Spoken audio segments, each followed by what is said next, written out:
En este momento en París, arde París. Hay disturbios en toda la ciudad, particularmente en la periferia de la ciudad de París. Están incendiando los ómnibus, otros vehículos, están atacando a la policía, están en una verdadera guerra campal. Estaban transmitiéndola en directo recién en televisión. Yo pensaba qué linda ilustración, no, qué linda no, pero qué oportuna ilustración para cuando hablamos de nuestra responsabilidad. Otro día leyendo a Tilike, que es un teólogo alemán. No soy muy adepto a leer teología alemana, pero leí porque sabía que tenía alguna relación con el estudio de hoy. Y Tilike decía algo que ya mencionamos una vez. Jesús dijo, vosotros sois la sal del mundo. Nunca dijo, vosotros sois la miel del mundo. Es decir, halagar al mundo con nuestra estrategia es un error, porque no es lo que nos pidió el Señor. Sobre todo porque le dice Tilike, y yo nunca lo había pensado. Cuando lo leí a Tilike me di cuenta que tiene algunas cosas de valor en materia de investigar. Ella terminó su carrera como teólogo hace años, ya murió, pero él dice que la sal en la época de Jesús no era la sal que nosotros conocemos. Era una sal mezclada con un montón de minerales porque no tenían los medios químicos para separar la sal. El cloruro de sodio puro, como lo tenemos hoy en las farmacias o en los laboratorios, eso es posible en la actualidad. Pero en aquellos años el cloruro de sodio venía mezclado con otra cantidad de minerales que probablemente eran buenas también para no sé si decir para las personas o para determinadas enfermedades, pero por lo menos una cosa aceptada por la comunidad como un beneficio. Dice, sin embargo, hay que tener en cuenta que si la sal era probablemente algo picante como la pimienta, probablemente algo áspera, probablemente mezclada con los sabores del mar muerto, y tenía todo aquello que le falta hoy, tal vez no era un gusto muy agradable. Cuando dijo Jesús, ustedes son la sal, es decir, ustedes deben hacerse notar. La gente debe sentir cierta picazón cuando están con ustedes, cierta escozor, cierta incomodidad, no sentirse bien cuando están con ustedes, que les moleste su manera de decir, de pensar, de hablar. Por ejemplo, ahora ya no es tan sensible la gente, pero tal vez ha perdido mucho de su cultura. Porque yo recuerdo la época en que los evangélicos eran conocidos porque no decían malas palabras. Entonces, cuando trabajaban en una oficina, en un taller, se distinguían porque tenían un lenguaje distinto. Entonces molestaban a los demás. Por ejemplo, no se reían con los chistes groseros. Chistes sobre la vida sexual, sobre la inmoralidad, que afectase el testimonio del resto, no se los oía, tanto que llegaban a avergonzarse. Eso lo vivimos todos los que tenemos muchos años como yo, eso me tocó a mí también. Yo tenía 18 años cuando empecé a trabajar, estudiaba de noche y trabajaba de día en la Federación Agraria, y todos mis compañeros de trabajo tenían una cantidad de repertorios inmorales a mano, palabras sueltas, chistes, anécdotas. Y a mí lo que me costaba era no sonreírme, porque me parecía cuando estaba, por ejemplo, en el colegio secundario, que tenía que ser condescendiente, tenía que ser miel, es decir, dulce, que la gente no se sintiera incómoda porque yo no me reía, o que no se sintiera incómoda porque yo no usaba el mismo lenguaje. Y me parecía que, en cierto modo, yo era una especie de fariseo. Porque si yo me mando la parte acá del santo varón, me están mirando todos así, y no será ese el pecado de los fariseos. Pero no lo era. Era lo que dice Tilke, diferenciarnos del mundo, no deliberadamente, sino mostrar nuestra naturaleza distinta. Hoy Teóricamente, tenemos que finalizar estas jornadas experimentales que hicimos por primera vez. Sobre ética tuvimos un año en 1982, no hace mucho, hace 14 años. Tuvimos un año de ética, una jornada que estaban mirando los apuntes, dijimos cualquier cantidad de cosas, tuvimos cualquier cantidad de materiales que hoy no estamos usando. Hoy estamos usando no tanto una ética, sino una provocación para discutir los temas éticos, para considerarlos, para enfrentarnos con la realidad cotidiana que siempre es incómoda también para nosotros los cristianos. El material que hemos recogido de ustedes mismos, de las ideas de ustedes y de la semana pasada, es un tema que nos puede servir para discutir ahora, porque ahora vamos a participar todos. Y la pregunta es, ¿qué tenemos que hacer?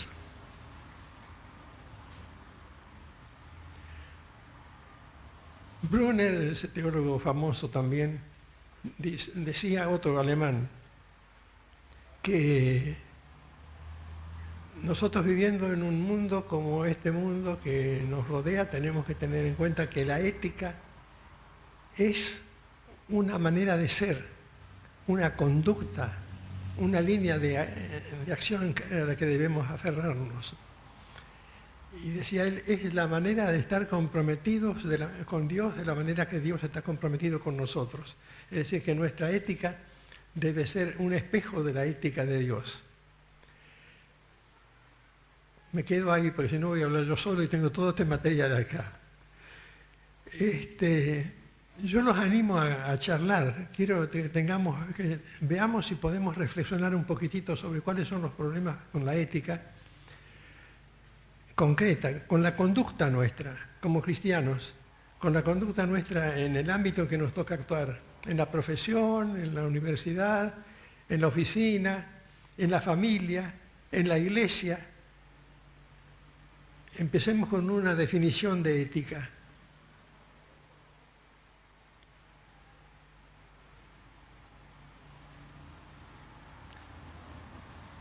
Emil Brunner dice, es la ciencia de la conducta. Queda bien, ¿eh? Bueno, ¿quién dicta esa ciencia? ¿Y a qué se le llama conducta? ¿Y conducta de qué? Porque si Brunner dice, es la ciencia de la conducta. Muy bien. La ciencia tiene muchos caminos. Científicos pueden coincidir o no entre sí. ¿Y a qué le llamamos la conducta? ¿Qué es conducta? En la provincia de Misiones están diciendo que fulano de tal es un hombre de conducta. No dicen como en la escuela primaria, buena conducta, como decían cuando nosotros éramos chicos.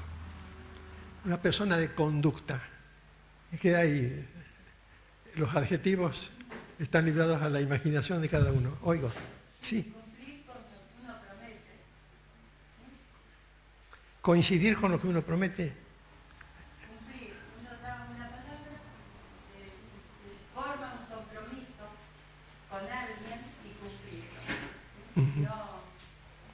No dejar de hacerlo, cumplirlo, es una forma de mostrar la conducta.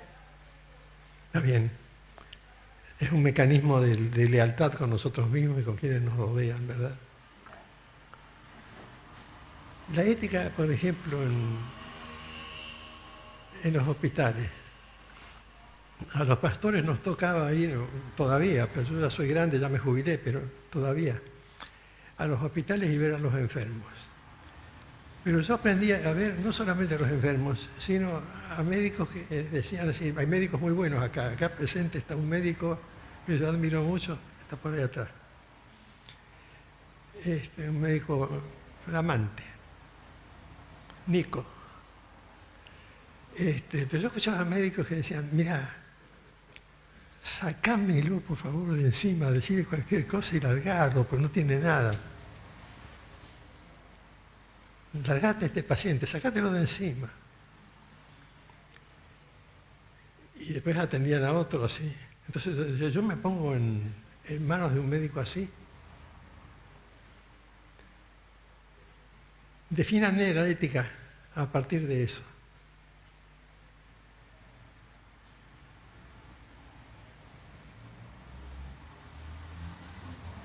Esa conducta no demuestra ninguna ética. La que ¿Sí? debe demostrar un científico, un médico, ¿no es cierto? Debe desarrollar su tarea con toda la actitud. Sí, hay, Sobre todo el respeto al prójimo. Y con ese comportamiento, desde ligar esa responsabilidad, demuestra no tener ética. ¿y con qué propósito? A ver, vos levantaste la mano. Sí. Al principio, creo que era la segunda clase, nosotros estábamos hablando sobre la diferencia entre la moral y lo que era ético. Y la moral, nosotros llegamos a la definición, junto con usted, que es lo que dicta la sociedad, ¿no es cierto? Y que la ética es la moral, pero que afecta al carácter del hombre. Es la elección propia de cada uno. Está muy bien. La moral es el fruto de la convivencia con la sociedad. Es hasta cierto punto buena, pero benévola. La ética es exigente, porque la ética parte de principios que nosotros nos damos a nosotros mismos. Yo tengo que ser ético no porque me lo pida el director del hospital, sino porque soy médico y tengo que cumplir con mi profesión, mi vocación y con el paciente. ¿Sí? Sí, voy a tratar de sintetizar una pregunta. Pensando un poco en las clases anteriores, empezamos hablando de una visión mundial o cósmica de los poderes que gobiernan, lo mencionamos en términos de los ángeles, que gobiernan, las potestades que gobiernan este mundo. Después hablamos también de lo que era lo ético desde el plano individual. Usted también mencionó muchas experiencias que lo posicionaban a usted como un cristiano frente a la sociedad y frente al rol del cristiano en el mundo. Y hoy nos toca un poco dialogar acerca de eso. Y a mí me parece que hay un conflicto, sobre todo en nosotros los bautistas y también podría decir hasta en la rama protestante, acerca de la combinación, ¿no?, del nexo que hay entre el individuo como cristiano y el mundo. Tal vez porque, como decía un autor, hemos privatizado un poco la salvación y llevamos casi en exceso el plano de la relación de Dios con el mundo al nivel de la persona individual. Un poco, hasta diría, con el vicio de un liberalismo a ultranza, ¿no es cierto? Entonces creo que, pensando en la pregunta que nos hizo al principio de qué hacer, creo que sería bueno que, recogiendo un poco todo lo que usted mencionó en estas tres clases, tratar de echar luz acerca de la cuestión que tiene que ver con el nexo entre el cristiano como cuerpo de Cristo y el mundo cósmico actual y su conflicto. Porque presiento que estamos los evangélicos y, bueno, digamos, los alumnos de esta clase, estamos un poco extraviados acerca no solamente del qué hacer, sino que es una pregunta bastante compleja, sino del rol o la responsabilidad que ante Dios tenemos del qué hacer, porque entiendo también que el qué hacer significa el cómo. Entonces, primero decir, bueno, ¿qué papel juega la Iglesia de Cristo en este orden cósmico que está, como usted bien dijo, gobernado por estos poderes o ángeles en sus diversos roles entre el bien y el mal? Y así un poco tirar líneas, ¿no? Porque obviamente no vamos a poder acabar el tema, pero si nos vamos con una idea de la responsabilidad como cristianos dentro del cuerpo de Cristo en ese marco, me parece que puede ser bastante interesante. Yo, por lo pronto, no tengo mucha respuesta a esta pregunta, así que me interesaría también conocer la visión suya y de los otros alumnos o participantes. No, está muy bien. Es en realidad la línea del pensamiento que hemos seguido en las 4 jornadas, ¿no? No tengo el pizarrón, pero no importa. Arriba, no acá arriba, arriba de nosotros, arriba en el sentido total, más alto, como decía el poeta, más alto todavía donde tan solo llega el pensamiento, arriba. Hay una dimensión que está fuera de nuestro alcance, aún en la posibilidad especulativa, porque podemos imaginar lo que está más allá de nuestra capacidad de conocer, pero está más allá de nuestras posibilidades, tanto personales, humanas, como yendo más allá por los cerebros privilegiados, como filósofos o como teólogos para interpretar el universo. Yo creo que hay que empezar por reconocer, primero que nada, los pequeños que somos en relación con el cosmos. Cosmos en el sentido de, cosmos en griego es estructura. Lo que somos en relación con un universo que no conocemos. Conocemos solamente nuestra experiencia inmediata, la que va desde acá hasta, no hasta la próxima galaxia, hasta la próxima estrella, Sirio o alguna de esas, y nada más. Cuando hablábamos el otro día de 58.000 millones de años luz para encontrarse con la nebulosa que chocó con tal otra, el otro día salía en el diario. Yo admiro el caradurismo y la sabiduría al mismo tiempo de los astrónomos. Es decir, que eso ocurrió hace 58.000 millones de años, ¿no? Y yo digo, y si ocurrió hace 57.242, se me ocurre a mí lo mismo.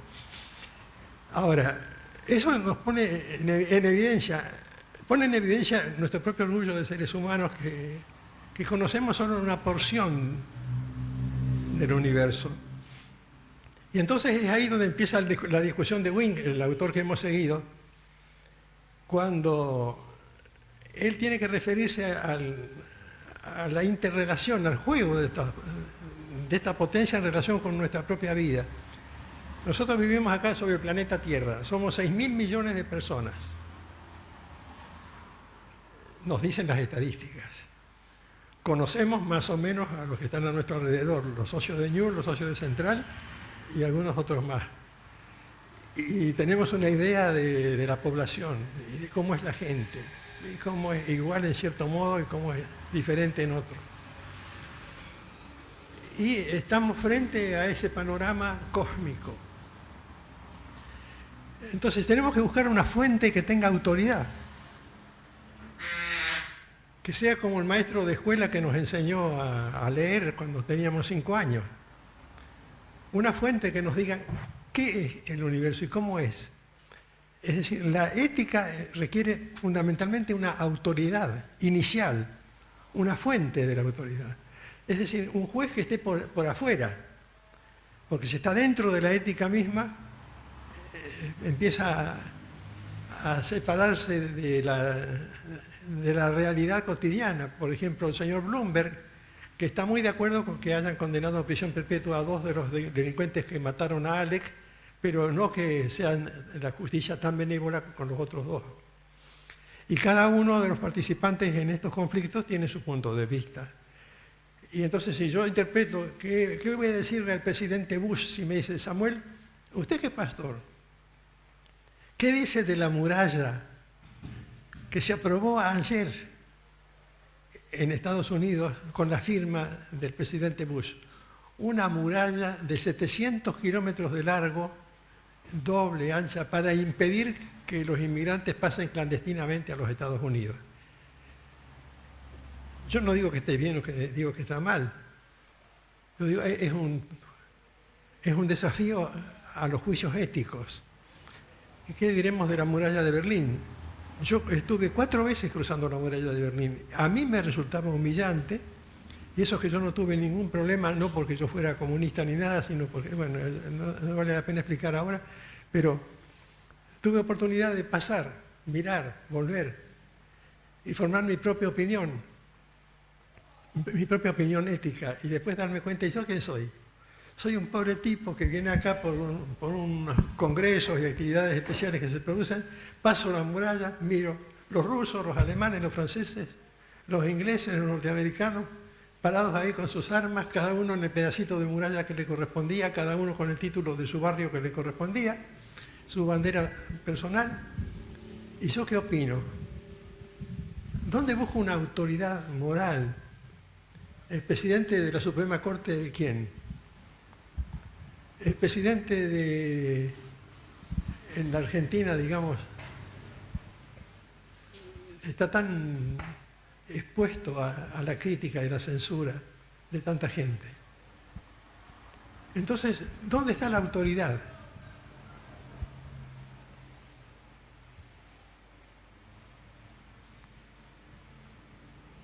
¿Quién puede decir esto es bueno, esto es malo? ¿Qué es el bien y qué es el mal?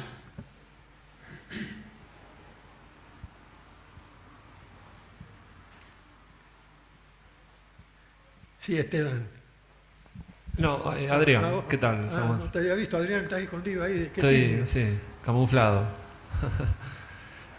Antes que nada me quiero excusar y pedir disculpas porque, digamos, lo que voy a decir a lo mejor descompagina con todo lo que se viene diciendo porque vine en esta clase y en la primera clase y me perdí a lo mejor el núcleo, ¿no?, de toda esta conversación. Pero, siguiendo con lo que usted viene diciendo acerca de la ética, ¿no? La verdad que yo cada vez que me pongo a pensar qué sería la ética para la iglesia cristiana, siempre me resulta, ¿no?, interesante pensar en que, la verdad, cuando uno se pregunta, digamos, ¿qué es lo más ético para el cristiano?, ¿no? Y yo siempre me doy la respuesta de que es la predicación del Evangelio, ¿no?, en algún sentido. Porque, digamos, hay un montón de obligaciones y de deberes, ¿no? Pero imagínense si la iglesia cristiana no predicara el Evangelio, ¿no? Lo que sería primero el mundo, ¿no? Una devastación, digamos, del sentido de la vida, de la moral, de todas las cuestiones así que tienen que ver con el bien, con lo bueno, ¿no? Y al margen de eso, ¿no?, la responsabilidad, ¿no?, entre nosotros, ¿no?, como cristianos y como iglesia cristiana, ¿no? Entonces, yo siempre que me pregunto, digo, y bueno, en algún sentido, lo más ético, ¿no?, o la ética, ¿no?, así con mayúscula, ¿no?, para la iglesia cristiana, es la predicación del Evangelio, ¿no?, en algún sentido. Y el otro día charlamos con los amigos acá, digamos, ¿qué es el Evangelio en sí, ¿no? Y como decía Esteban, que a veces nosotros tendemos a tener una visión privatizada del Evangelio, ¿no?, la salvación del alma, ¿no?, del hombre, ¿no?, la reconciliación entre el hombre y Dios, y a veces nos quedamos en esa sola parte del Evangelio, ¿no?, y en algún sentido es incompleta, ¿no?, esa visión. Hay un libro, un autor que estamos o que estoy siguiendo, ¿no?, momentáneamente, que se llama John Stott, que él dice que no hay evangelio sin iglesia, es decir, hay una comunidad, ¿no?, de gente que está reconciliada con Dios, ¿no?, que también se ha reconciliado con ellos mismos, ¿no? Es decir, es gente reconciliada entre sí, ¿no? Entonces, por eso siempre me pregunto, al hablar de ética, ¿no?, siempre la respuesta que me doy es evangelio, ¿no? Y evangelio, ¿qué entiendo por evangelio, ¿no? Entonces, a veces a nosotros la discusión que tendríamos que plantearnos es cómo predicamos el evangelio, ¿no? De qué manera y qué evangelio predicamos, ¿no? Si predicamos un evangelio valedero primero para el mundo, si es auténtico, si es en algún sentido actual, ¿no? Aunque sabemos que el evangelio nunca deja de ser, porque es, digamos, la buena nueva de Dios para el hombre, si es en algún sentido también actual, ¿no?, para el momento que vivimos, ¿no? Y si es completo, si es un evangelio completo, ¿no? Usted, me acuerdo de la primera exposición que tenía, daba muchos ejemplos de sus viajes ahí a Centroamérica, ¿no?, de muchas necesidades, ¿no? A veces nosotros nos hemos así puesto, ¿no?, en la disyuntiva de tener una mirada social o una mirada, digamos, hacia el pobre. Y, digamos, eso no sé si es el evangelio completo, ¿no? Habría que ver entonces digamos, la completud, la perfección de todo lo que significa el evangelio, que es la buena nueva de Dios para este mundo perdido, ¿no? Nada más. Muy bien, me parece muy bueno. Hay una cosa que tenemos que pensar. En realidad, el pueblo de Dios todavía no está muy seguro de su mensaje. Cuando vos mencionabas al doctor, vos hablaste de ese señor John Stott. Y él tiene un libro, bueno, tiene varios, 50 libros por lo menos tiene, pero hay uno muy bueno que se llama El Sermón del Monte, donde desarrolla precisamente el sentido social del Evangelio. Es decir, el sentido social es que abarca al hombre total. Y entonces no es que enfatiza la parte social, sino que abarca lo que habitualmente ha excluido. Yo recuerdo que no sé qué año sería, año 40 y tanto, que yo sería un adolescente. Estábamos en la iglesia central de la calle Suipacha. Había una concentración de jóvenes, y los jóvenes éramos pibes, 12 años, 13 años tendría yo. Estábamos todos ahí, y algunos más grandes que nosotros, que eran jóvenes de 30, algunos de 40, por ahí también. Y entonces el predicador, que voy a mencionarlo, espero que no me hagamos juicio, no sé, se llamaba Martínez Gordillo. Yo me acuerdo porque me quedó grabado ese nombre toda la vida. Empezó a hablar de cosas muy razonables. Empezó a decir que la privatización de determinadas empresas, de ferrocarriles y otras más, no era lo mejor para el pueblo, porque el pueblo tenía derecho a compartir las inquietudes del gobierno y no las decisiones absolutas, sin consultar a la gente, que estábamos entregando el país a las manos imperialistas, un lenguaje también de izquierda, pero moderado. Pero él estaba diciendo eso con la Biblia en la mano, estaba con la Biblia acá, porque aquí dice esto, otro, y que no hay que explotar al prójimo aquí y allá. Entonces estaba un hermano pastor que yo admiré siempre, que está en el cielo, y entonces me va a perdonar cuando yo llegue allá. Un pastor que tenía una voz finita, finita. Era un hombre que le salía una voz tan aguda que siempre parecía una mujer. Y de golpe se para en medio de la reunión donde los otros pibes estábamos dispuestos a cualquier lío. Se para, cállese la boca, bájese de ese púlpito, usted es indigno para la predicación del Evangelio, retírese de acá. Dice, ¿y usted quién es? Le dijo el predicador, ¿usted quién es? Yo soy el pastor de acá, lo he hecho, váyase, bájese. Y se fue, y todos los pibes miraban, yo nunca había visto eso, nunca vi de nuevo tampoco eso mismo, ¿no? Y después discutíamos los chicos. ¿Estuvo bien o estuvo mal el pastor? Una discusión de pibes de 12, 13, 14 años, a los 15, en la vereda del templo. ¿El pastor tendría que haberlo dejado terminar? ¿O el pastor hizo bien en echarlo? Es decir, en identificarse o no con la necesidad de un pueblo que, por supuesto, si vos lo mirás desde el punto de vista político, es un pueblo subyugado por intereses muchísimo más grandes que los que puede mantener la Iglesia. Pregunto. Claro, Dios dice que debemos respetar las autoridades que están de turno. Uh-huh. Y por el mensaje que dio en aquella oportunidad, nos parecía cumplir con ese mandato del Señor. Y el Señor tiene algunos mandatos muy difíciles de cumplir, ¿eh? Otra opinión. Hablen, tienen libertad para hablar. Una de las cosas importantes a tener en cuenta cuando se habla de ética y moral es el tema de que estuvimos hablando recién, es el tema de los parámetros. Como decía usted, ¿quién establece qué está bien y qué está mal? Y se puede llegar a la pregunta que usted decía al principio, ¿qué hacemos nosotros los cristianos?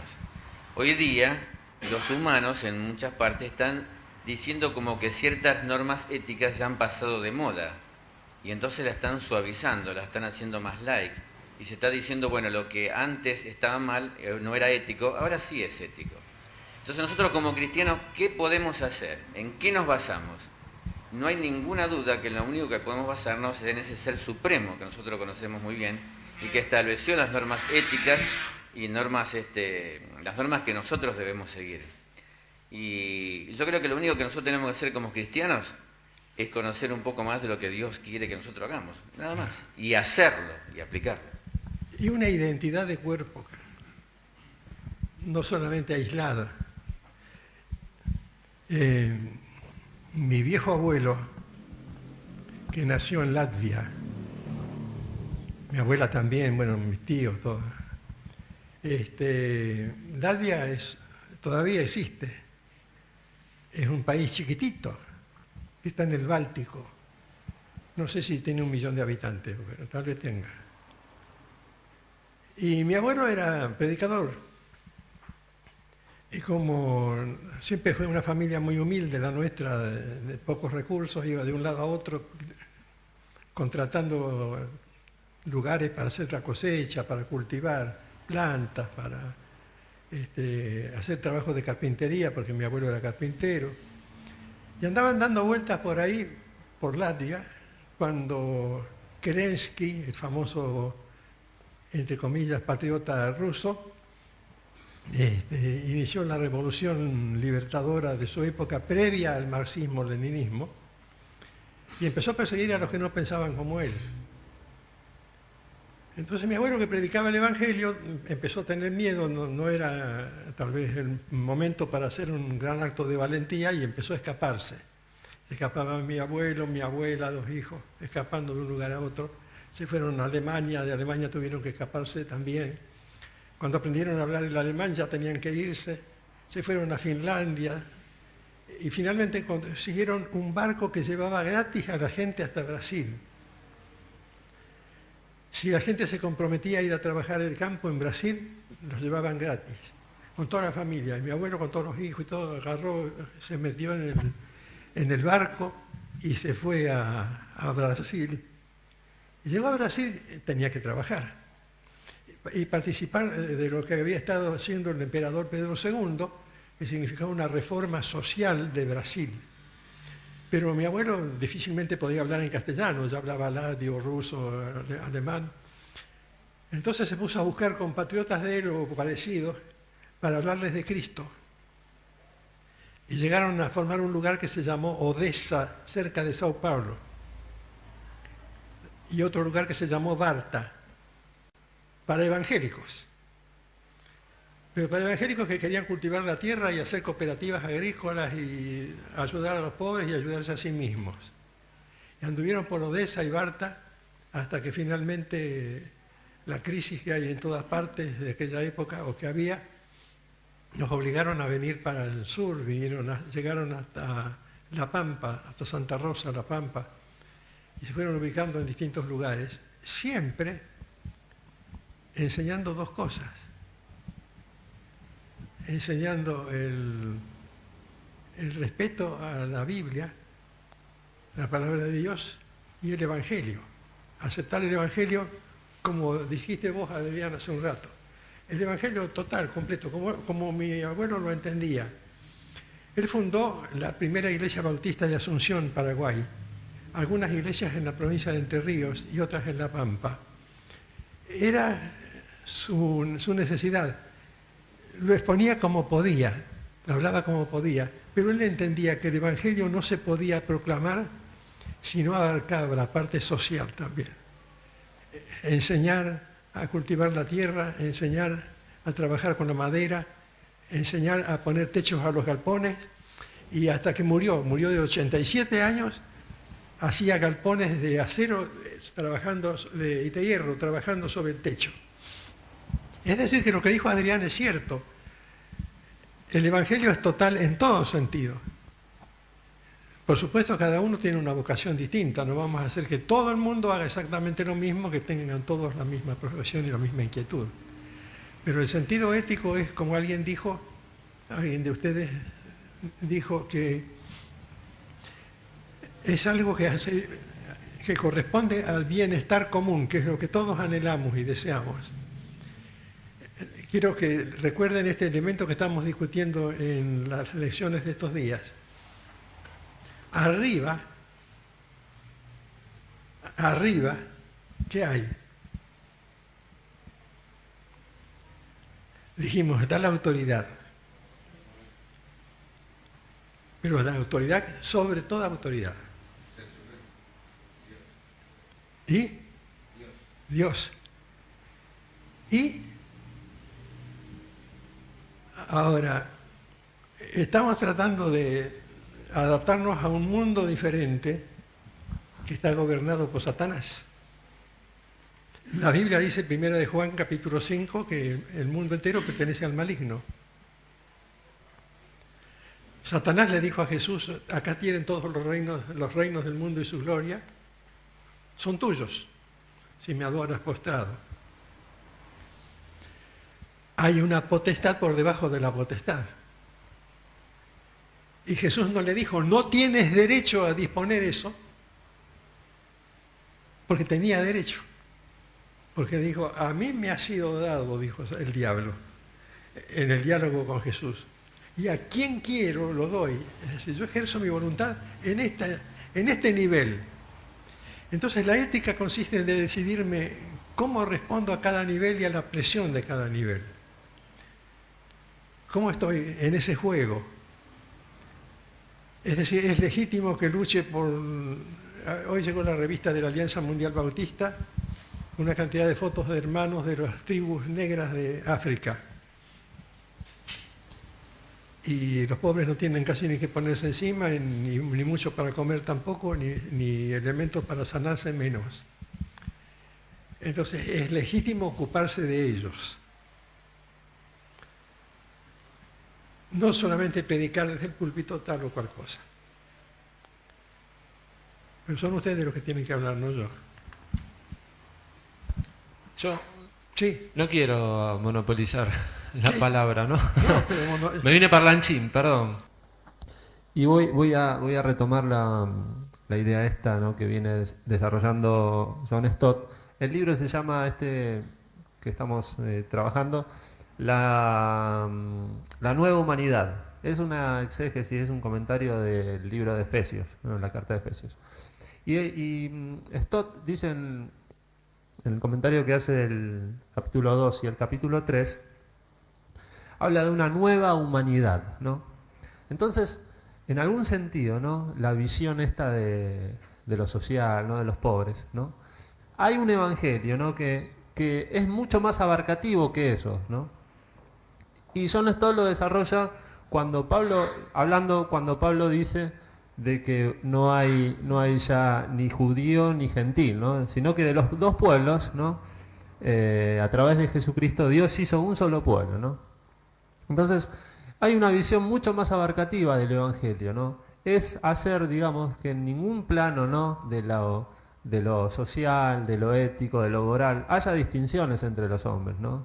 No hay ni rico ni pobre, no hay ni esclavo, ni libre, ni mujer, ni hombre ni mujer. Entonces, a mí me da la idea de que cuando predicamos algo así, ¿no?, si bien uno tiene que tener un sentido, ¿no?, social, un trabajo en lo que es la asistencia, ¿no?, cuando uno predica algo así, digamos, un evangelio bien abarcativo, ¿no?, en algún sentido está desarrollando, ¿no?, y está antecediendo a lo que va a ser el reinado de Cristo, ¿no?, en el más allá, ¿no?, o cuando Cristo venga a su regreso, ¿no?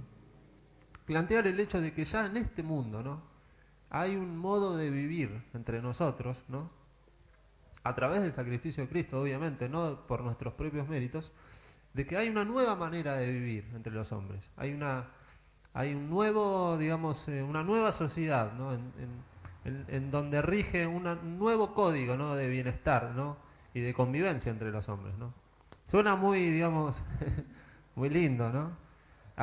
Inclusive John Stott dice que él cuando mira las iglesias sale espantado, ¿no?, porque a veces en nuestras propias iglesias no se vive así, ¿no? Digamos, en teoría no hay diferencias, pero nosotros mismos, ¿no?, a veces hacemos diferencias de toda índole, no solamente social, sino está el inteligente, el que es menos inteligente, el que es lindo, el que es feo, el que se viste bien, el que se viste mal, el que tiene, digamos, modales, el que no tiene modales, y nosotros a veces levantamos esas murallas que Cristo ya vino a destruir, ¿no? Ustedes saben que John Stott, sí, ahora te doy la palabra, es uno de los ideólogos evangélicos más notables, todavía ahora. Yo trabajé con él 10 años en el Comité Lausana Es un hombre sencillísimo. Dice que aprendió a tomar mate. Vino a la Argentina, tuvo un tiempo acá, aprendió a tomar mate. Es menudito, ¿no? Medio chiquito. Tiene un cerebro tremendo y un corazón abierto a las necesidades de la gente. Y él no vacila en ser consejero de la reina de Inglaterra y de ser el pastor de la iglesia de todas las almas, se llama la iglesia, all souls, todas las almas, ¿no? Yo tengo una anécdota de él. Un día la habían invitado a mi esposa Rosita para venir conmigo a una campaña y por casualidad estaba John Stott ahí. Y entonces yo lo saludo cuando termina la reunión y le digo, John, esta señora que acá es Rosita, mi esposa. Esto hace como 20 años. Y él, lo que hizo, se paró, se puso de rodillas, dice, concédame la mano. Y le dio un beso en la mano y después dice, porque nosotros siempre, dice, a las personas de la nobleza, pero era un chiste de parte de él, ¿no? Dice, porque todos los nobles somos iguales. Piénsenlo. Estaba bien. Ahora, en el libro sobre el Sermón del Monte, John sostiene eso mismo que vos acabas de decir. Es decir, que no podemos concebir el futuro sin una nueva humanidad. Yo le diría a John, no podemos concebir el futuro sin el milenio, porque el milenio es la nueva humanidad. Creo que Esteban había pedido la palabra. Sí, gracias. En aras de contribuir con el diálogo, voy a tratar de edificar una idea por sobre la de Adrián. No por sobre, sino añadiéndola para ver si podemos avanzar en esa línea que usted viene siguiendo. Y me parece que ese pueblo único del que mencionaba Adrián, que se da en este tiempo, en esta era, en el plano espiritual.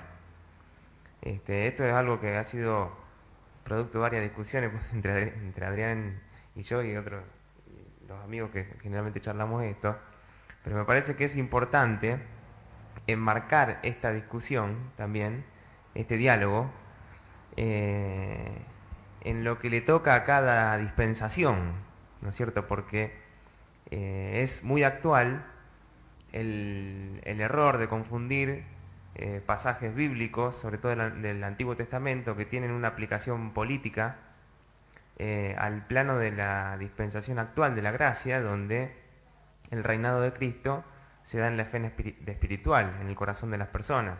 Así por lo menos lo entiendo yo y no digo que sea esta la verdad. Pero me da la impresión de que volvemos a estar confundidos acerca de cuál es la aplicación sociopolítica del Evangelio en esta era. Y tratamos de llevar la conversión espiritual del alma y la ampliación del reino de Cristo en la tierra, que es la Iglesia, a planos de la vida política y social de los pueblos, y creo que ahí generalmente nos confundimos y en muchos casos nos desilusionamos. Enseguida, Juan, lo que pasa es que hace falta objetivos. ¿Hacia dónde vamos? La Biblia te plantea en el Nuevo Testamento cielos nuevos y tierra nueva donde mora la justicia. Es decir, te pone objetivos. No estamos esperando que la historia ocurra, sino que vamos para que la historia se cumpla en la dirección en que marcha. Es decir, nos aferramos desde el punto de vista político a las profecías del Nuevo Testamento. Las del Antiguo son para Israel y pueden ampliarse tal vez en algunos casos para el pueblo de Dios del presente. Pero el Nuevo Testamento señala, por ejemplo, todo el Apocalipsis. Señala una estructura económica y política, etcétera, completamente distinta de la que tenemos ahora, pero de la que no tenemos conciencia tampoco. No nos damos cuenta, no la observamos bien. Tenemos, lo que pasa es, muchos actores que son nada más que comediantes. Los líderes del mundo actuales no son los líderes que Dios tiene para guiar al mundo, son los líderes que Dios permite que estén. ¿Quién iba a hablar por ahí? Claro, pero en concreto, en concreto y sobre lo que usted dice. Jesucristo va a venir en este mundo, a esta tierra, a establecer un reinado político. ¿No es cierto? Ahora, depende de la definición de político. polis, me refiero a la administración de la polis. La polis es la ciudad. No a la administración del poder. Que eso es policracia, sería. Si Polis, no, polis es la población, exactamente. la estructura y la estrategia Sí. que se emplea. Pero lo que Cristo nos propone concretamente, Él dice, yo estoy con vosotros, voy a venir a ustedes. No se turbe vuestro corazón ni tenga miedo. Es decir, Él está hablando de un gobierno real sostenido por Él en el Nuevo Testamento, que no tiene relación con las profecías del Antiguo Testamento que están enseñando otra cosa y que son todavía una promesa para Israel. No sé si te entiendo. Sí, pero de todas formas ese reinado viene a continuación de esta situación que estamos viviendo actualmente. Eso sí. Perfecto. Ahora, en el interín, para llevar al plan, no irnos del hilo del qué hacer y cómo hacerlo. Por eso decíamos recién que hay que tener objetivos claros. Lo que le ha faltado a la Iglesia es eso. Había un libro hace unos años que estaba de moda, se llamaba, muy bueno, Cristianos en la vida política. Desapareció de la circulación. Un último comentario. ¿Qué? Un último comentario de lo que decía Esteban. Perdón, ¿lo interrumpí? Perdón. ¿Perdón? No, ¿estaba hablando usted? No, estaba por dar la palabra a Juan que pidió. Perdón. Un último comentario de lo que decía Esteban.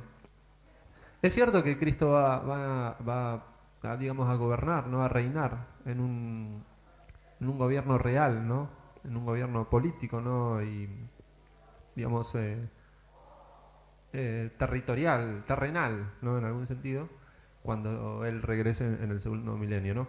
Pero a mí me parece que nosotros, es como que ya Él está, digamos, reinando en algún sentido.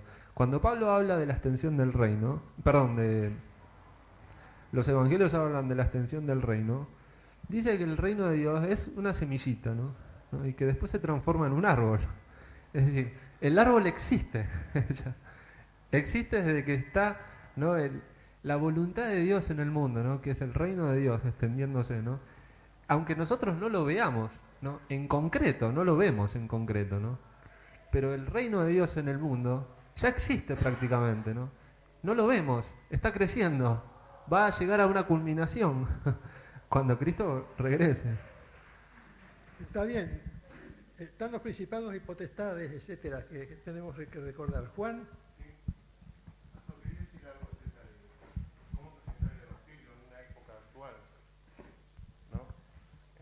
Primeramente quiero contestarle a este hermano de que el gobierno futuro es teocrático.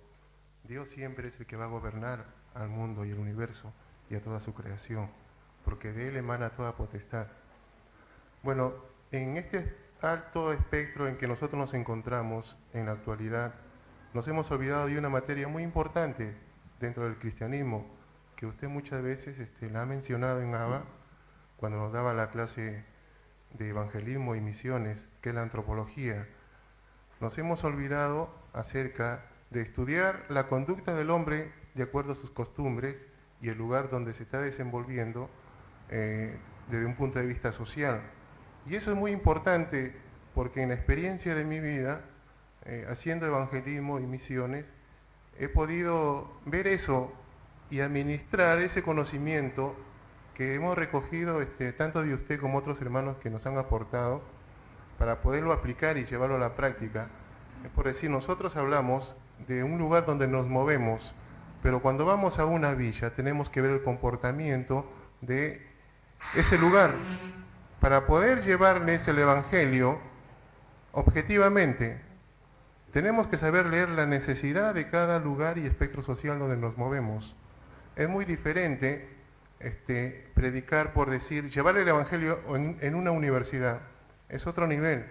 Es una tarea que muchos hermanos han hecho y están haciendo, y a uno nos ha tocado justamente también tener ese tipo de actividades, y es por eso de que es muy importante leer leer el mensaje del espectro social donde nos estamos moviendo para ser objetivos, llevando un evangelio eficaz. Hay algunos hermanos que no lo conocen a Juan. Juan se llama Juan Huamán Ico. Es un auténtico representante del Evangelio del Perú. Y un predicador sabio y un maestro de Biblia. Sabe mucho, hay que escucharlo con mucho respeto. Yo he aprendido muchas cosas escuchando a Juan. Porque él está aquí en Rosario como una bendición para el pueblo de Dios. Vamos a hacer un recreíto de 5 minutos, porque vamos bien con la hora hoy. Y después a las 9, 9 y 5, reanudamos el diálogo. Ustedes saben que, aunque son unos apuntes hechos entre todos, le ha gustado a mucha gente este material. Lo piden hasta desde Paraguay para leerlo. El hermano Osvaldo Simari, que es rosarino de manera. ¿Qué? Está bien.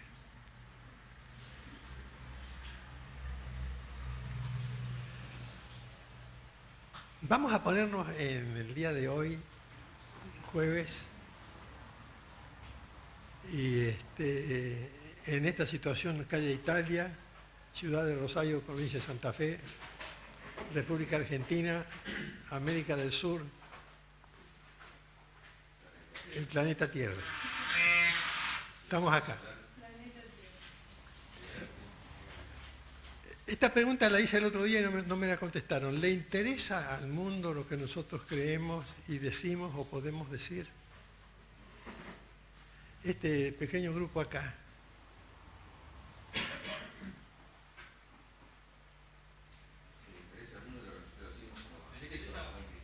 Mire si le interesará que hasta el cosmos, dice Romano que la creación está esperando la manifestación de los hijos de Dios.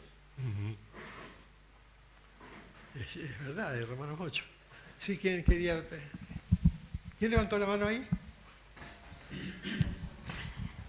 Yo creo que sí, le interesa. Lo que pasa es que es muy duro a veces exponerlo y que de pronto crean, pero tenemos experiencia de que con el tiempo es como que rebobinan y caen a los pies de Jesús. Eso sí que le interesa. ¿Saben por qué hago esta pregunta? ¿Creemos de verdad que nosotros vamos hacia un futuro, tal vez no lo vamos a ver nosotros, lo van a ver nuestros bisnietos? ¿Un mundo mejor? ¿O creemos de verdad que vamos hacia un mundo peor? ¿Qué hay en el futuro para ustedes? ¿Un mundo mejor o un mundo peor? Bertaina. Peor. Pero nuestros nietos espero que no estén en ese mundo mejor, porque supuestamente Cristo va a venir antes. A ver, diga, sigan diciendo. Bertaina contestó bien, pero como no lo escucharon mucho. No, yo decía, pastor, que la apostasía es una realidad y por ahí, cuando vemos en los medios cómo están las puertas abiertas para todo lo que se opone a lo que es de acuerdo a la palabra de Dios, desde, no sé, desde un programa de Tinelli, como lo que antes tratábamos de enseñar cómo era el orden divino, ahora es que somos los que quedamos marginados, los que tenemos el anhelo que está en la palabra de Dios, de un orden familiar, para así, como se decía, poder llevar el Evangelio en amor, en verdad, en acción, y por ahí vemos que yo creo que si hasta que no venga el Señor, esto no tiene un buen final, porque está la humanidad totalmente de espalda. Y creo, a mi modo de ver, que nosotros los cristianos tal vez no estamos atendiendo, no sé si porque la iglesia está en crisis, el estudio de la palabra. Yo creo que estamos en una batalla, pero sin la armadura. Yo a veces tengo como esa necesidad de ver dónde voy a encontrar un estudio que me dé el conocimiento para poder estar batallando, digamos, contra el mal. Porque sin la palabra es difícil, porque las reglas creo que Dios las dejó en su palabra. Entonces, por ahí es todo tan confuso. Pero para mí, hasta que no venga el Señor, lo veo. Por ahí... La guerra cambió la manera de predicar. Yo en el año 39 tenía 12 años, yo nací en el 27. Pero vi el comienzo de la guerra, es decir, lo vi en el sentido de que vi los diarios, escuché la radio, no había televisión ni nada en esa época. Pero me acuerdo de cuando empezó la guerra porque mi familia, por la parte de mi papá, todos europeos, todos recordando algunas cosas de su tierra. Pero yo noté un cambio años después, cuando hice un análisis de la predicación. Antes de la guerra, los pibes que nos habíamos criado en hogares cristianos, porque habíamos aprendido de memoria algunos conceptos dichos por los predicadores, nuestros padres, nuestros tíos, nuestros amigos, o los padres de nuestros amigos. La predicación antes de la guerra era así. El mundo un día se levantará nuevo y maravilloso por el poder de Dios, y sobre los trozos de los edificios derrumbados y sobre las cenizas que hayan caído y sobre los cadáveres que hayan quedado, se levantará un nuevo mundo, una nueva realidad. Todo se predicaba así. Era todo optimismo. Entonces todo se iba a solucionar. Y cuando estaba por terminar la guerra, que terminó en el año 45, cuando ya se sabía que iba a terminar, era como un partido de fútbol que uno ya sabía cómo iba a terminar. Los norteamericanos tenían la bomba atómica, la fórmula se la habían sacado a Oppenheimer, que estaba en Alemania. Decían que tenían un arma poderosa, nadie se imaginaba qué era una bomba atómica, pero sabíamos que era un arma. Y un día aparece la bomba atómica y destruye todo lo que tocó en Hiroshima y en Nagasaki. Entonces cambiaron los predicadores y empezaron a hablar del mundo que va a empeorar y que necesita de la salvación. Es decir, la historia vista desde otro ángulo, pero con optimismo, increíblemente optimista, porque la gente se engaña tanto a sí misma. Yo me acuerdo que había una revista en aquella época que venía de los Estados Unidos, creo que era Newsweek, y traía en la tapa unas láminas de paz. Y decía, porque ahora se acabó la guerra. Después que murieron todos los de Hiroshima, Nagasaki y demás lugares, se acabó eso. Ahora viene la paz, vamos a reconciliarnos entre los hombres, vamos a construir un nuevo mundo.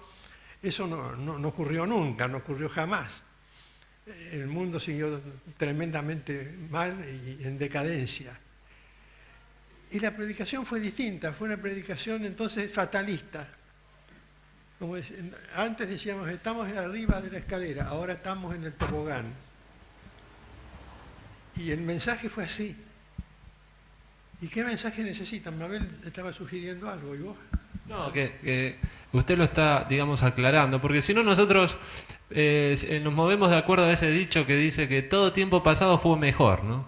A mí me gustaría que me dijeran cuál es la estadística que nos dice que hoy el mundo es peor o mejor que, por ejemplo, el mundo en los tiempos de Noé.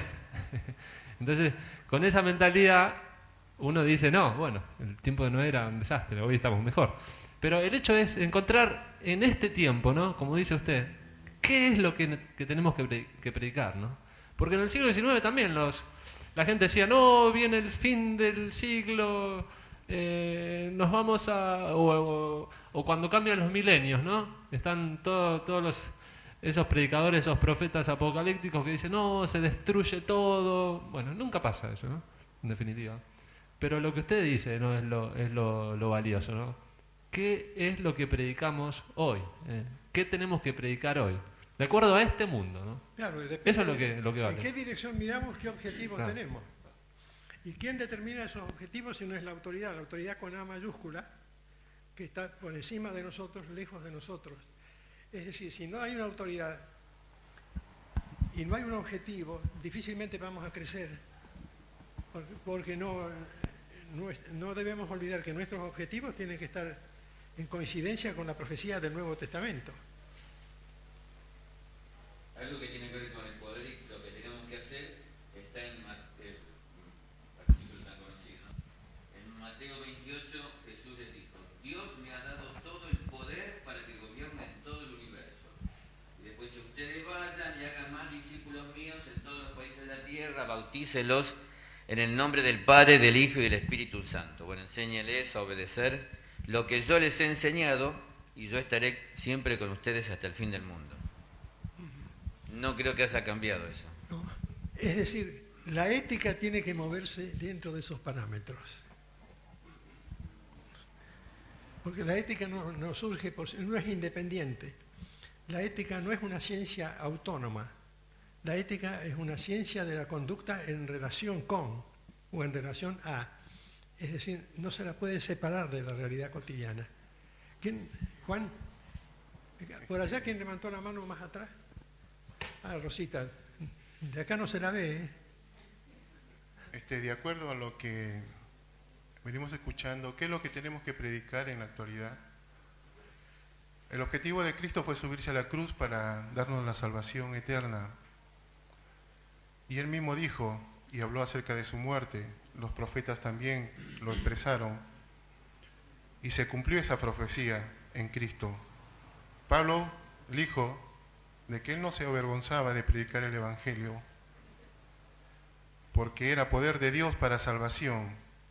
Si nosotros predicamos la salvación, tenemos que hablar de la cruz de Cristo. Va a pasar el tiempo y vamos a seguir hablando acerca de la cruz de Cristo, porque en la cruz nosotros tenemos salvación, porque en la cruz Dios atrae al hombre como un imán para gozar de esa salvación eterna. Y en este tiempo nosotros también no debemos olvidarnos, porque la palabra de Dios es una, el mensaje de Dios es uno.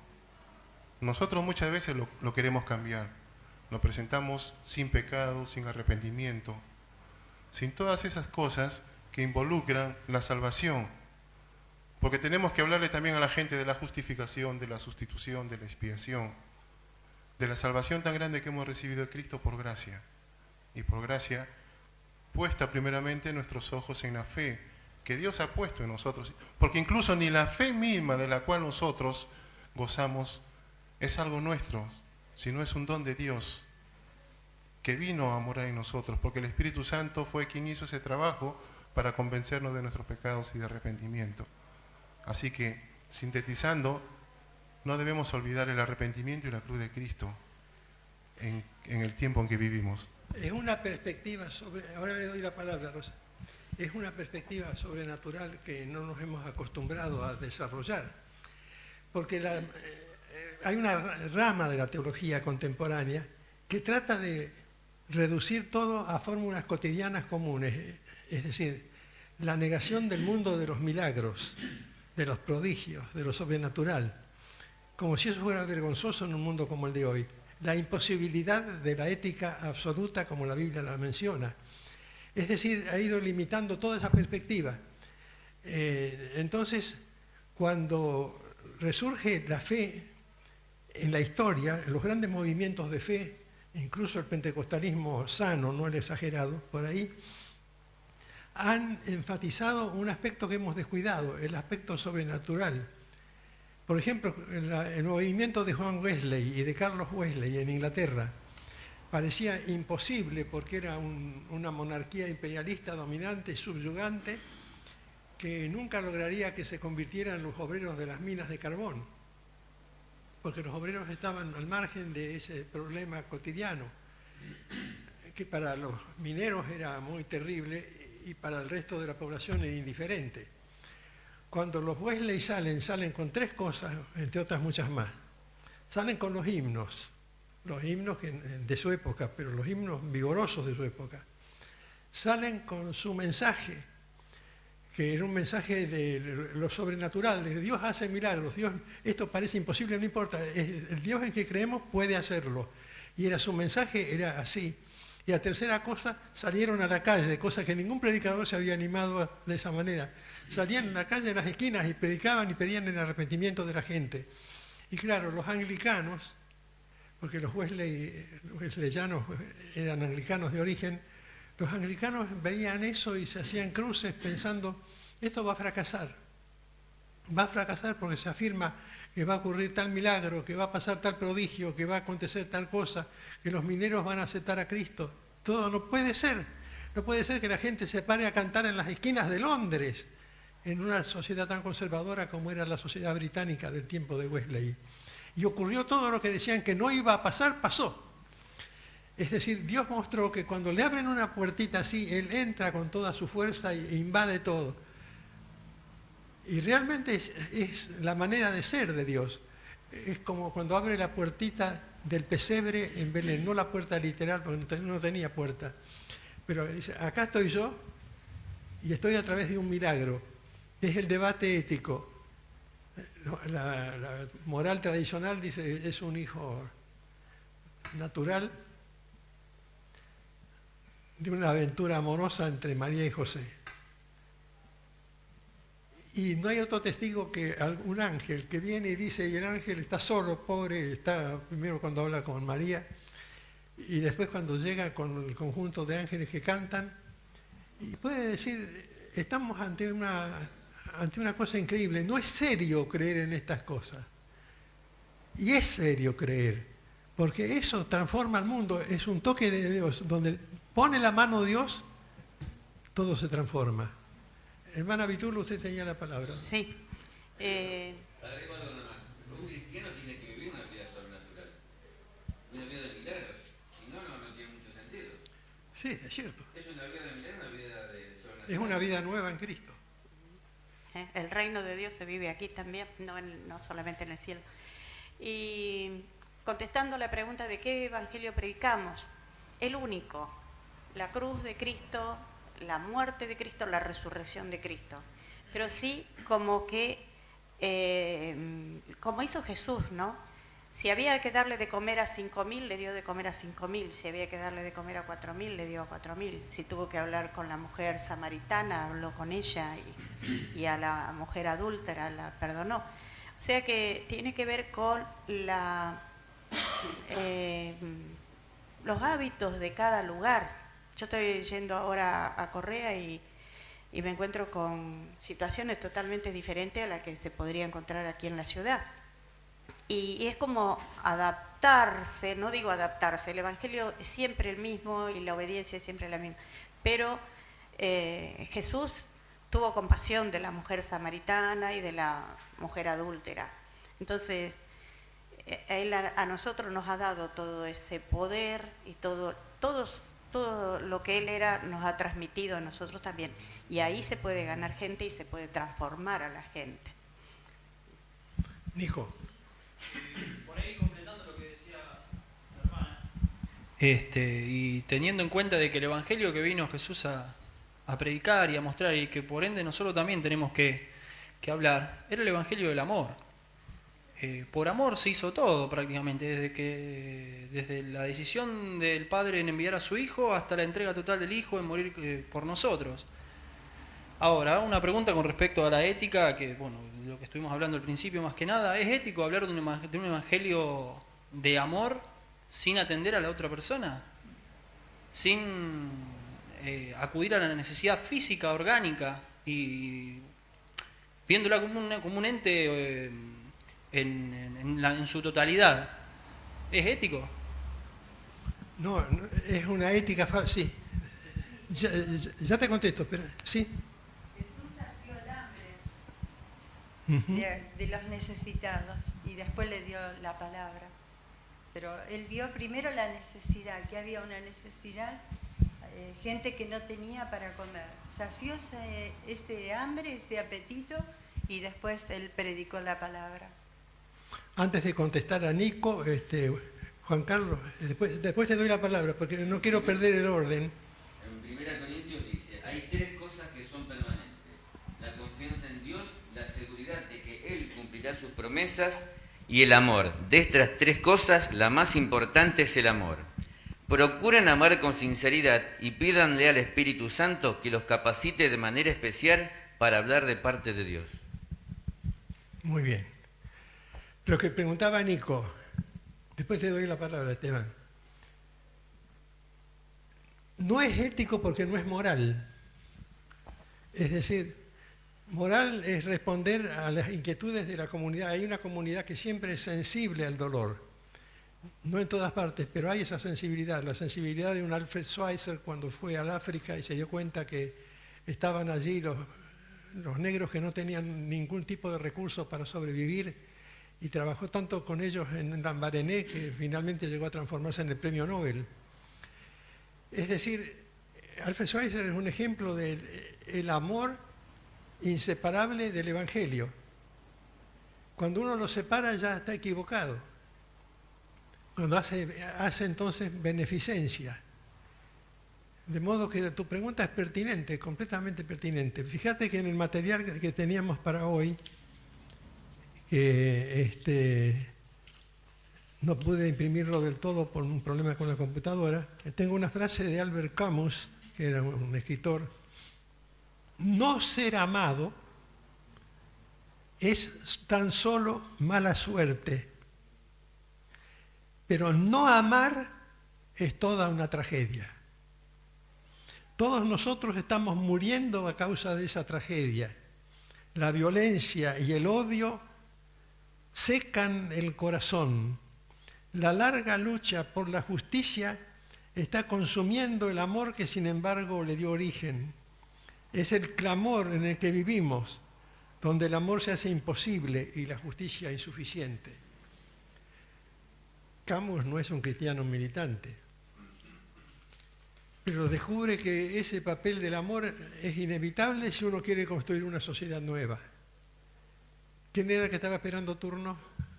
Esteban. Claro, siguiendo en esta línea. Me parece que obvio decir que hay un único evangelio y es el de la cruz de Cristo. Me parece que eso no está en discusión. Lo que creo entender que Adrián decía, qué evangelio predicamos, es justamente en el plano de las implicancias de predicar ese evangelio. Porque así como Jesucristo alimentó a tantas personas cubriendo una necesidad momentánea de hambre, Él también dejó muy en claro que su rol, su papel en la tierra no era cambiar las estructuras que hacían a ese hambre. De hecho, Él dijo que al César lo que era del César y a Dios lo que era de Dios, y cada oportunidad que los discípulos tenían o querían practicar lo que ellos pensaban que era la misión de Cristo, que era una actitud guerrillera, Él los hacía enfundar nuevamente sus armas, demostrando claramente que no se trataba de una incisión política del Evangelio de Cristo. Entonces me parece que ahí es donde se empieza a poner pantanoso el terreno de la discusión. Por eso yo trato de retornar a esa dimensión, porque hoy escuchaba, siguiendo con estos ejemplos del amor, el que salía en la televisión, el listado de los famosos más dadivosos, ¿no? Que entregaban millonada de dinero a la caridad internacional o a los pobres, y bueno, vaya uno a saber si lo hacen por verdadero amor o por marketing. Entonces, me parece que la discusión debería retornar al hecho del papel de la Iglesia en las estructuras de este mundo en el ejercicio del amor. Porque, claro, todos tenemos que amar, cada uno, en la medida de sus posibilidades, ser generosos, dadivosos y amar, ya sea a los cristianos como a los de afuera de la Iglesia, a los del mundo, pero bueno, me parece que es más complejo el tema. ¿Qué hace la Iglesia de Cristo en el terreno de este mundo? ¿Quién más había levantado la mano? Bueno, yo creo que, yo escuché, apenas entré, que usted estaba hablando había varios temas planteados y varias veces repitió de que a la Iglesia le faltaba objetivo, o un objetivo a seguir, o una meta para mirar. Yo creo que Cristo, desde que comenzó su obra hasta que la culminó, y los primeros cristianos en la primera iglesia, siempre tuvieron ese objetivo claro. El amor, o sea, era algo que se veía y que el mundo decía, mira cómo se aman, y detectaban a simple vista que eran cristianos, no había discusiones de esta índole. Ellos se amaban, y distintas cosas, bueno, a nivel social, eran consecuencia de vivir en base a un objetivo.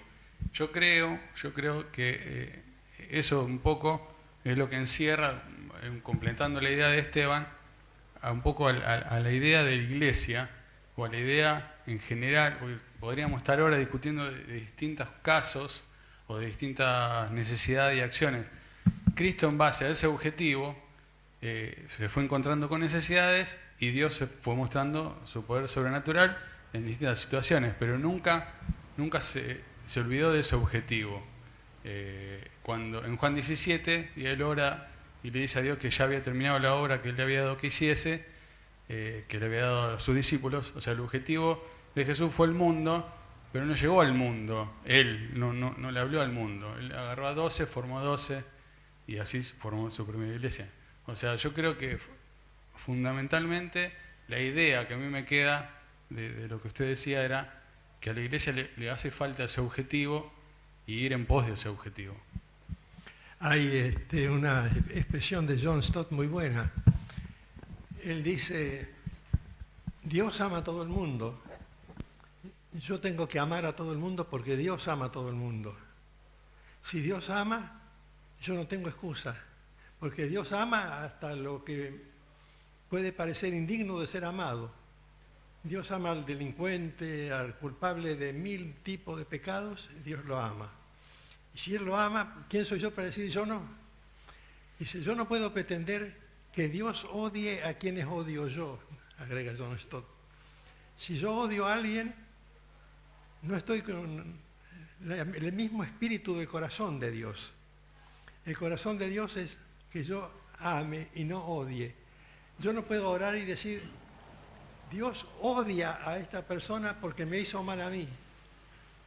No odia a esta persona porque es mi rival o mi adversario, inclusive en las cosas más triviales como son los partidos de fútbol últimamente que contienen tantos momentos de violencia y tantos disgustos, y tantas heridas y tantas personas malogradas físicamente y moralmente.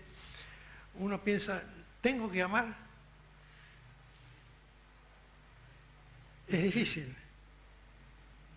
Uno puede decir, ¿qué? No es imposible. No, es que es posible solamente de una manera. Romanos 5:5.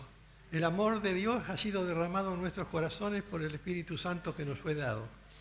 Es Dios amando a la gente a través de nuestro propio corazón.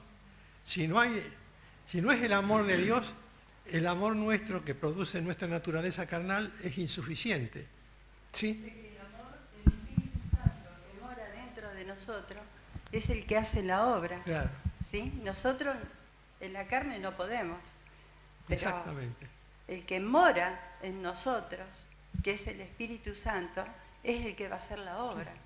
Es lo que dice Romanos 5:5, usted está mencionando a Gálatas, también es todo el Nuevo Testamento está enseñando eso. Dios ama a la gente, pero ese amor se contagia a nuestro corazón. Si nosotros hemos recibido a Cristo, hemos recibido con Él el amor de Cristo. Amén, así es. Y él dio el ejemplo de tal manera que amó tanto al mundo que dio a su Hijo unigénito. Claro.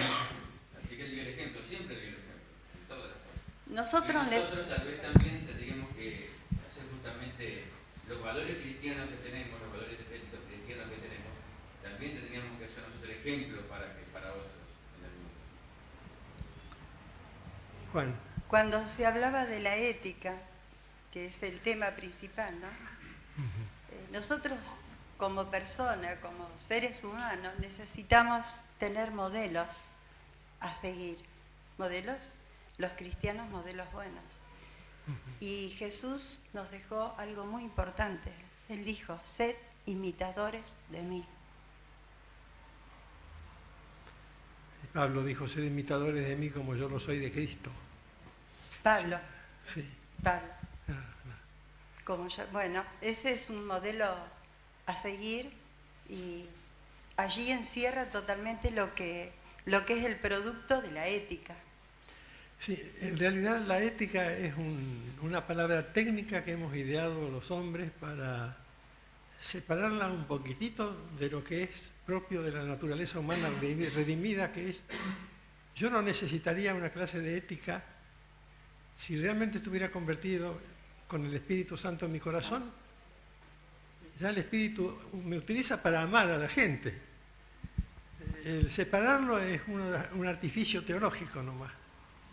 Porque el amor es fruto del Espíritu que está, como usted dice, en nosotros mismos. Sí.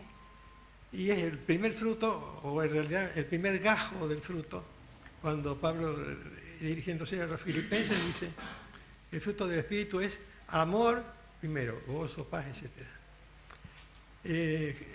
¿Vos habías levantado la mano? Allá. Fanático de John Stott.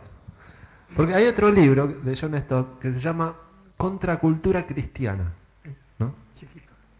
Es chiquito, sí. Y es fácil, digamos, no hay que ser un teólogo ni incluso haber leído el libro, ya con el título nos basta, ¿no? Contracultura, ¿no? Es decir, cuando yo entonces me pregunto del Evangelio, ¿no? ¿Qué tendría que ser el Evangelio y cómo lo tendría que predicar la Iglesia? Y en algún sentido es fácil, en ese título, ¿no? En ese nombre ya. Con una contracultura, ¿no? Y la Iglesia y el Evangelio siempre fue una contracultura. Desde lo que venimos diciendo desde el principio, ¿no? Lo que yo decía de Efesios, ¿no? El comentario ¿no? Donde hay desunión hay unión, ¿no? En la contracultura. Donde hay odio hay amor en la contracultura. Es decir, es muy fácil ver qué es lo que tendría que hacer la Iglesia, ¿no? Si uno ve lo que hace el mundo y hacer lo contrario, básicamente. Somos como peces que van, ¿no? Contra la correntada en algún sentido, ¿no? Bueno. Fácil, pero... La Biblia y el Señor nos llaman a ser luz del mundo. Claro, sí. No nos dejan en escapatoria. ¿Sí, Osvaldo? Bueno, el hecho es que no creo que haya ninguno de nosotros acá que no sepamos lo que tendríamos que hacer. Y lo digo en el sentido tendríamos que hacer. Es decir, yo creo que el cómo, de cómo llegar a hacer lo que sabemos que tendríamos que hacer, es, digamos, una parte que por allí no sé si está descuidada, pero es como que no lo tenemos demasiado en cuenta. Y es el hecho de que cada uno de nosotros, personalmente, cotidianamente, diría que diariamente y cada hora, cada minuto, tiene que ver con nuestra relación personal con el Señor. Es decir, yo sé lo que tengo que hacer, pero si ahora salgo y se me cruza alguien con un auto, yo lo insulto, él me insulta, me bajo y me peleo, a lo mejor es una reacción momentánea, pero si tengo el Señor adentro, mi relación con Él es tan fuerte que ipso facto pasa una idea mala por mi cabeza, tengo el Espíritu Santo ahí fresquito que me está diciendo, un momento Osvaldo, esto no es así. Creo que el problema que tenemos hoy todos los cristianos es el cómo hago lo que sé que tendríamos que hacer. Y me parece que es cómo refrescamos cotidianamente nuestra íntima y más íntima relación con Él. O sea, la lectura, la oración, el estudio de la palabra de Dios. Y quizás enfatizando eso podamos llegar a cumplir nuestro rol, nuestro papel, ese que tenemos en la sociedad de hoy, que es como dijeron varios de acá de los hermanos, hacer un real ejemplo de que cuando alguien mire nuestro caminar, digan, este no es como los otros, pasa algo acá. Y entonces ahí a lo mejor avanzamos y podemos llegar a captar cierto interés de la gente que nos rodea. No sé, es una idea personal. Les cuento algo. Yo siempre fui un vago para leer la Biblia cuando era adolescente. Mi mamá, mi papá, maestro de la escuela dominical, Me preguntaban, ¿leíste la Biblia? Sí, pues yo agarraba la Biblia, miraba así. Más o menos sabía por dónde quedaba el Salmo 23. Sí, lo leí ya hoy. Llegué a ser pastor a los 18 años sin haber leído la Biblia jamás de punta a punta. Había leído la mayoría de los pasajes de la Biblia. Y fui pastor porque Dios quiso tener compasión de mí, porque era un barrio reo, en aquella época se llamaba Villa Pría. Nunca supe qué quería decir Pría. Allá por la avenida de Francia, que no existía entonces, al fondo, unas casas viejas, y un grupo de inmigrantes italianos. Y como yo había sido alumno de la Dante Alighieri y sabía hablar italiano, iba de vez en cuando a charlar con ellos y a predicar un poco con los italianos. Entonces me dijeron, ¿por qué no se viene como pastor? Yo a esa edad era tan inmaduro que no sabía que no podía ser, que no tenía ninguna capacidad previa, no había sido un tipo disciplinado de agarrar la Biblia y decir, bueno, San Pablo escribió tantas cartas, no, nada de eso. Acepté. Me acuerdo que en el pastorado, no en el pastorado, en el presbiterio de los pastores, estaba el doctor Thomas Hawkins, el doctor Sidney Sowell, todos doctores en teología norteamericanos. Y 2 o 3 pastores famosos de Rosario, que no había más en aquella época, 4 o 5 iglesias. Estoy hablando de hace más de 60 años. Y me empezaron a hacer preguntas. Pero yo no tenía ni idea de si Nabucodonosor había vivido antes o después de Felipe de Cesarea. No me preguntaban eso, pero de verdad que no estaba preparado. Me dice el doctor Sowell, mirá, dice, como la gente está reunida, dice, vamos a hacer la ceremonia de imposición de manos, pero vas a prometer acá delante de todos los pastores que vas a estudiar la Biblia, vas a orar y vas a estudiar la historia cristiana y vas a estudiar todo lo que hay que estudiar para poder ser un pastor. ¿Qué remedio tenía? Yo dije que sí, porque ya sabía que, sí, que tenía que decir que sí. Sí, doctor Sowell, sí, hermano Hawkins, sí. Y los primeros años, esto les va a ayudar para saberlo, los primeros años de mi ministerio fueron, como es lógico, así, ¿no? Un poco cuesta abajo, un poco cuesta arriba, los tropezones, y acordándome de leer la Biblia y agarrarla cuando me iba a la cancha de Central, terminaba el partido, agarraba la Biblia, que la tenía ahí conmigo, y iba a las reuniones con la Biblia así, y a la cancha también. Y salía de la cancha Central a buscar el ómnibus para irme a la Villa Pría. Llegaba siempre tarde porque ese día había jugado Central de local. Entonces empecé a sentir, yo tengo que arreglar esto con el Señor. Pues esto no puede ser. Ya me había casado y todo, y yo decía, soy un pastor casado, tengo una iglesia de 8 miembros, pero es una iglesia. Tenía 12 ya. Y tengo que arreglar esto con el Señor. Pero no saben, ¿qué hay que hacer? ¿Qué hay que hacer? Y primero, la primera macana que hice, no consulté a nadie. Eso ahora digo, ¿qué hay que hacer acá? Yo digo, si lo voy a consultar a mi maestro de escuela dominical, va y se lo cuenta a mi papá. Si se lo pregunta a mi papá, me mata. Como estás en el pastorado. Vos, Alicia, conocías a mi papá. Me mataba, aún siendo pastor y todo. Entonces, empecé a buscar solo. Señor, ni conocía la palabra ética, no la conocía teológicamente. Y digo, ahí me empecé a familiarizar con Filipenses 2:20.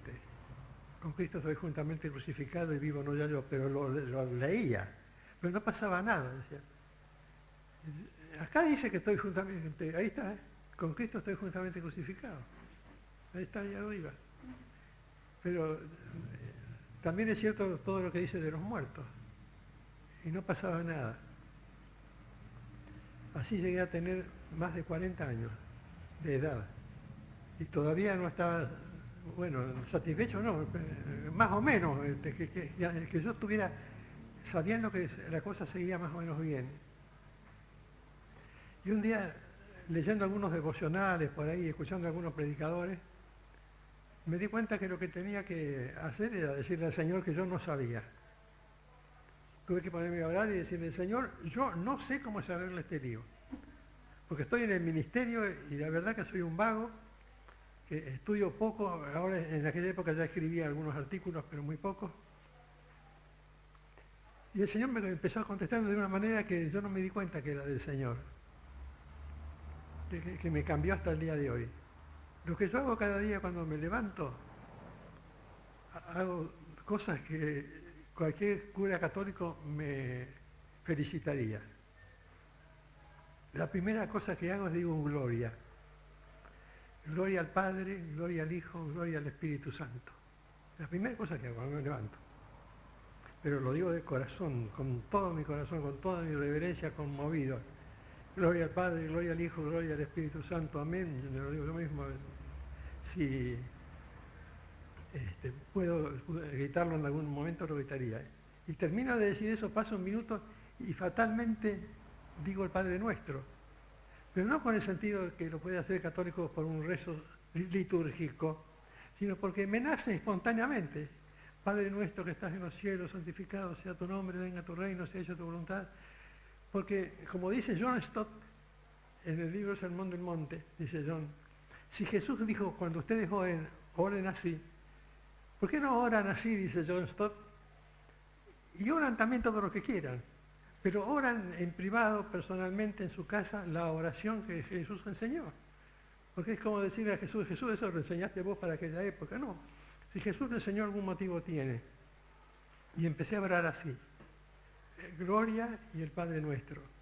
Me di cuenta por qué la Iglesia Católica conserva la forma, porque no se puede abandonar esa forma. Cuando yo la llevo ya tanto tiempo, no la puedo abandonar. No puedo dejarlo, no tengo que pararme a leer y decir, Gloria, Padre, Hijo, Espíritu Santo. No hago un show de esto y creo que es la primera vez que lo cuento. Pero lo cuento porque yo estaba en ese lío, que no sabía cómo salir del lío. Y empecé a salir de a poco. No repentinamente, no. De a poco, buscando, tenía 30 años menos que ahora, o más, ¿qué? Casi 40 años menos que ahora. Pero en esa crisis, en ese momento yo me di cuenta que Dios no hace las cosas en vano. Si Él le enseña un Padre Nuestro, alguna razón tiene. No digo que hay que ser literal, a lo mejor hay que mantener la idea, hay que mantener el principio, no importa, cada uno vive la experiencia como el Señor le permite que la viva. Pero lo que me di cuenta, Dios nunca nos abandona cuando le decimos ciertamente, yo quisiera saber cómo hacer. Bueno, y empecé a hacer ese cómo hacer, y entonces fui descubriendo por ahí, en los congresos esos que uno viaja, los lugares que por ahí uno se encuentra, que hay, no digo infinidad de hermanos, sino numerosos hermanos que tuvieron en alguna vez en la vida la misma experiencia que yo. Creo de verdad que el Señor está esperando que le tiremos la mano y Él nos saca. Y eso es verdad. ¿Alguien había pedido la palabra por allí? Sí, Juan. De acerca de la ética del amor, en la palabra vemos de que Jesús sintetizó la ley en dos grandes mandamientos. Primeramente, amar a Dios por sobre todas las cosas, y segundo, ama a tu prójimo como a ti mismo. En el ministerio terrenal de Jesús también vemos de que Él predicó, hizo milagros, oró y fue acción. Enseñó y fue acción. Él todo lo que enseñaba lo hacía, lo practicó. Y después vemos en 1 Corintios 13 todo lo que se refiere acerca del amor. Ahora, una de las cartas que escribió,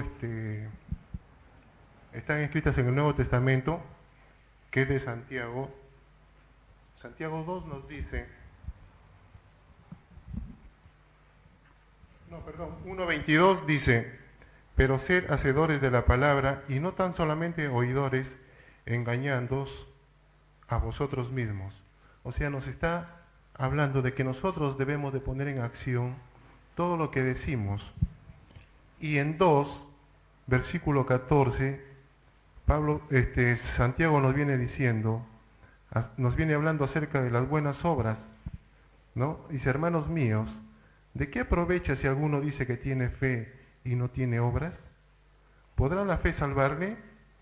Y si un hermano o una hermana están desnudos y tienen necesidad del mantenimiento de cada día, y alguno de vosotros le dice, id en paz, calentaos y saciaos, pero no le dais las cosas que son necesarias para el cuerpo, ¿de qué aprovecha? Así también la fe, si no tiene obras, es muerta en sí misma. Pero alguno dirá, tú tienes fe y yo tengo obras. Muéstrame tu fe sin tus obras, y yo te mostraré mi fe por mis obras. Tú crees que Dios es uno, bien haces. También los demonios creen y tiemblan. Mas ¿quieres saber, hombre vano, que la fe sin obras es muerta? A nosotros nos hace falta poner en acción todo lo que predicamos y todo lo que decimos. Nosotros vemos de que cuando Jesús también alimentó, después del Sermón del Monte, a una gran multitud, la palabra de Dios nos dice de que Él fue movido a misericordia. Y nosotros debemos procurar ser piadosos con nuestros semejantes, con nuestros hermanos en la fe, primeramente, ser movidos a misericordia y acercarnos, ayudarlo en su necesidad. Por eso Pablo muchas veces nos dice que nos amemos unos a otros, que nos sostengamos unos a otros y que procuremos el bienestar, primeramente a los hermanos de la fe y después al resto. Yo creo que la ética del amor se mueve ahí, pastor, como también hemos aprendido de usted cuando hicimos este curso en ABA. Bueno, ya estamos llegando a la hora para terminar, si alguno más tiene algo que decir. Yo les agradezco la participación que han tenido esta noche, más que las otras noches. Es un experimento para el año que viene, si Dios nos da la oportunidad. Vamos a hacer cursillos así breves, no largos de un año, porque son pesados, pero sobre temas que provocan inquietudes y que respondan a necesidades concretas. Por eso tenemos que orar para que el Señor nos diga qué enfatizar si es que nos corresponde seguir con este ministerio. ¿Nadie más quiere hablar? ¿Cantar tampoco? Bueno. Oramos, hermanos. Nico, nos guías en oración.